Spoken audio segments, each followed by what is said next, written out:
Over the past 10 years, a single word has seemed to dominate British media: Brexit. Brexit, meaning British exit, refers to the United Kingdom's 2016 decision to leave the European Union.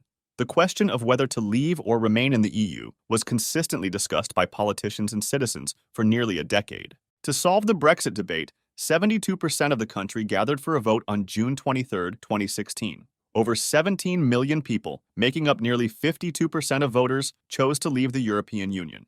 And yet, the day after Brexit, the top Google search in the UK was, "What does it mean to leave the EU?" To this day, the UK remains the only sovereign nation to have ever left the EU, and it wasn't their first attempt either.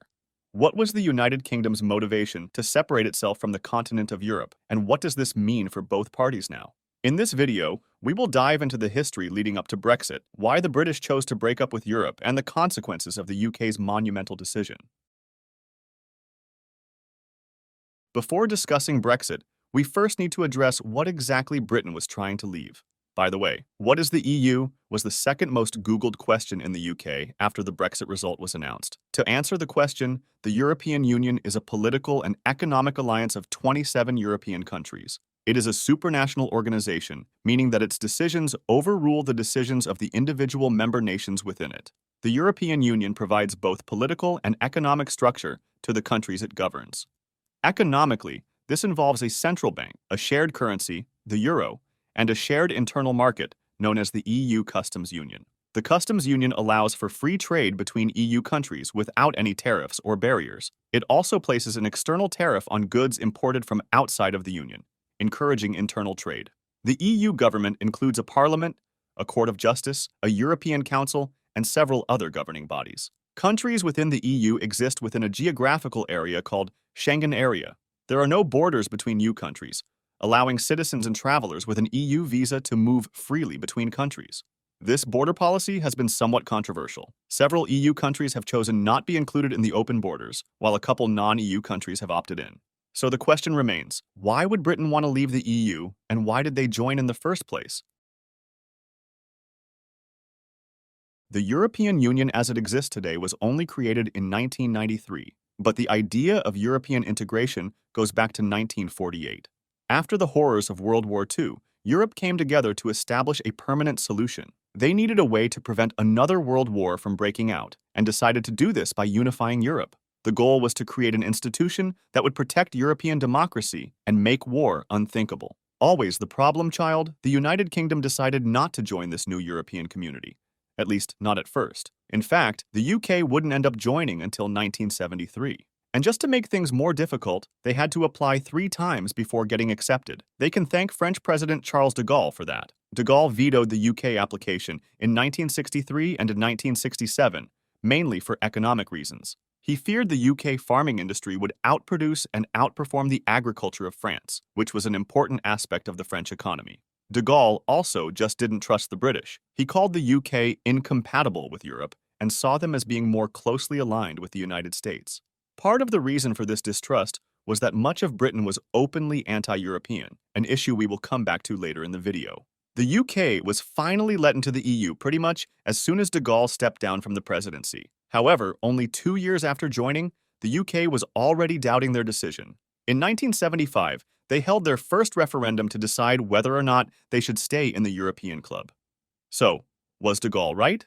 No, not exactly. See, the UK actually voted to stay in the EU in 1975 by a 2/3 majority. They were officially part of the European community, for the time being at least. So what was the British motivation to join in the first place? Well, one of the main advantages was that Britain, a relatively small island country, was given access to the huge shared marketplace of the European Union, a market much bigger than its own. See, the UK hadn't been doing so well economically since World War II. Since the late 1950s, they had been slowly declining, while Europe was doing fairly well in comparison. Suddenly, being part of the European economy didn't look so bad. Britain hoped that joining the EU would give it the economic boost it so desperately needed. In fact, the European institution the UK was joining in 1973 was not the modern European Union at all. It was the European Economic Community, or the EEC, and it was mainly economic in nature. So, joining the EEC meant economic benefits without the political influence that the modern EU has over its member countries. That would come later. The UK was not blindsided by the political changes, though. They knew the EEC could turn into more of a governmental body in the future. The decision to join the EEC was debated heavily for this reason, extremely heavily for over 300 hours. In the end, the economic benefit outweighed the possible political issues. But, as we know, this wouldn't last forever. In the 21st century, the UK started getting antsy. They had concerns about immigration, political independence, and British sovereignty, and British nationalism was growing alongside anti-European sentiments. This would create the perfect storm to push the UK out of Europe, choosing to Brexit the European Union. But did they really know what they were voting for? Throughout its history, Britain has never really seen itself as part of Europe. They are an island nation, and that geographic separation has always led to a separate identity too. This has created the phenomenon of Euroscepticism, a word referring to anti-European sentiments and, in recent years, opposition to the European Union.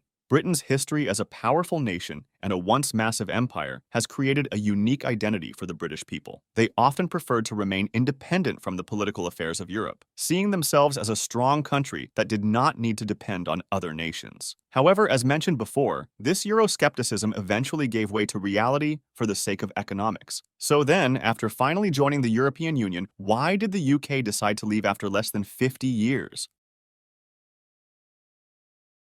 The campaign to Brexit from the European Union had a very clear slogan: Leave. Yep, just leave. This became known as the Leave campaign, which was eventually successful in convincing a majority of Brits to vote leave. Voters who chose to stay in the EU did so for economic reasons. According to polls, they feared the negative impacts on job opportunities, cost of living, and prices in general, which would come from losing access to the European free market. And what about those who voted to leave? Well, it all comes back to that independent British identity. Most British citizens don't see themselves as being European. They either identify with being British, or more specifically, with being English, Irish, Scottish, or Welsh. Voters who don't self-identify as being European were much more likely to vote to leave the EU. They didn't want to be European at all, and especially didn't want the EU to affect British sovereignty. They wanted decisions about the UK to be made in the UK and by the UK.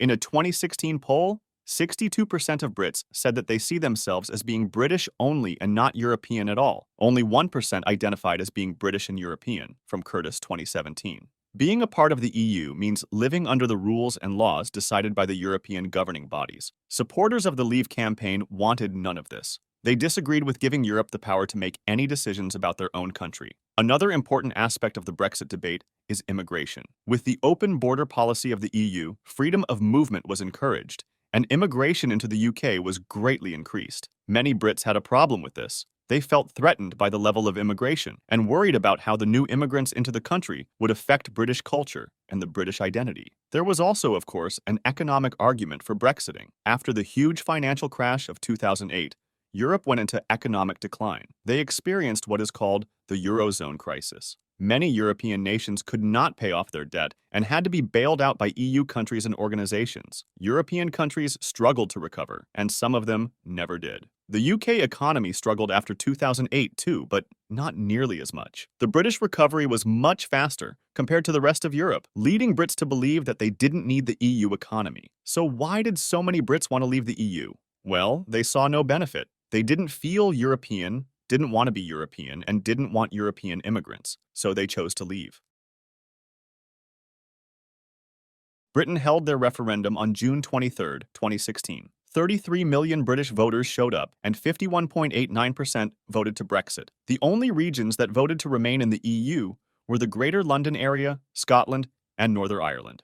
No surprise there. The vote seemed to fall upon segmented demographic lines. Voters who were older voted to leave, while younger groups voted to remain. Lower-income populations chose to leave, while higher-income and higher education populations preferred to remain. There were even some geographical separations, with more of Northern England voting to stay than Southern England. This was likely due to economic differences tied to decreased industry in the north compared to the south and southeast of England. Although they voted in 2016, Brexit did not officially go into effect until January 31, 2020. Britain and the EU took 3 whole years between 2017 and 2020 to negotiate the Brexit deal and ensure a healthy relationship going forward. So they finally Brexited. So long, Europe. But what does this really mean for the United Kingdom, the EU, and the rest of the world? Well, for one thing, this means borders. Now that the UK is no longer part of the EU, European citizens no longer have freedom of movement into the UK and will have to go through customs and border control to enter. This means a decrease in immigrants to the UK, something many pro-Leave voters strongly advocated for. Well, as it turns out, immigration positively impacted the British economy before Brexit, meaning the decrease in immigrants could prove economically damaging in the long term. In fact, Brexit seems to have had a negative impact on the British economy overall. The UK no longer has access to the EU's free market, meaning they must pay tariffs to trade with Europe. Many companies chose to leave the UK in favor of other EU nations for trade and labor benefits. As a result, the UK has already seen a decrease in per capita income and economic growth, and things don't seem to be much better for the EU either. Brexit costed the EU one of their largest member countries. The UK made up 16% of the EU's GDP, so losing them will clearly affect the European economy for years to come. So, was Brexiting worth all the fuss? The world will just have to wait and watch.